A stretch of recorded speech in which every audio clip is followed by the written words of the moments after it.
Le 7-10 Listen anywhere. sur France Inter. Géopolitique, bonjour Pierre Assi. Bonjour Nicolas. Pierre, vous nous parlez d'un sommet de l'Europe élargi qui se tient aujourd'hui en Espagne. L'Europe ressemble de plus en plus à un tableau de bord sur lequel des clignotants s'allument, les uns après les autres, pour signaler un danger. Les 47 pays de la communauté politique européenne, cette organisation informelle qui réunit l'Union européenne et tous ses voisins, se retrouvent aujourd'hui à Grenade en Espagne, alors que les crises se multiplient. Ukraine, Arménie, Kosovo, ces trois foyers de guerre ou de conflit aux portes de l'UE s'invitent de manière dramatique et urgente à la table de ce troisième sommet.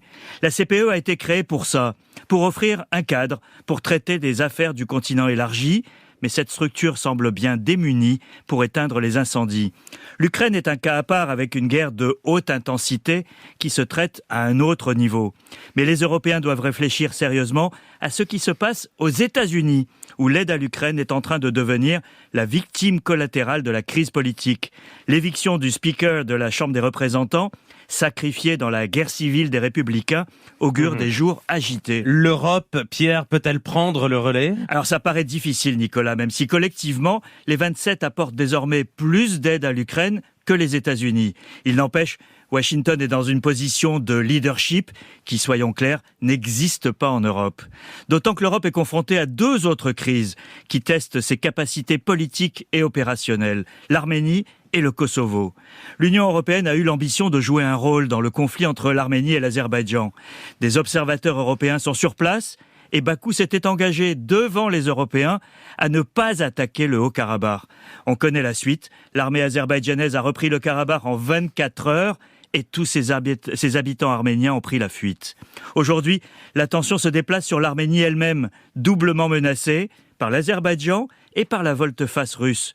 La France a annoncé une aide militaire à l'Arménie, mais elle est la seule.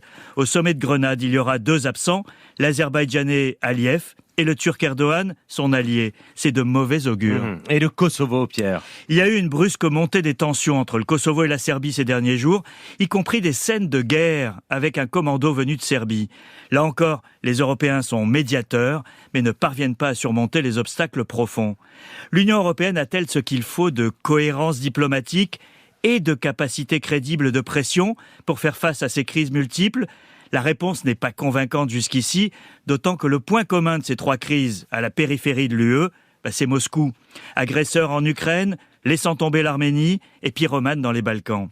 Les 27 ont entamé leur mue en acteurs géopolitiques au cours des 2 dernières années, mais on est encore loin du compte, comme on le verra à Grenade, au sein d'une communauté politique à peine née et déjà traversée de défis majeurs. Pierre Assi, merci. Dans un instant, le grand entretien de la matinale avec François-Xavier Bellamy.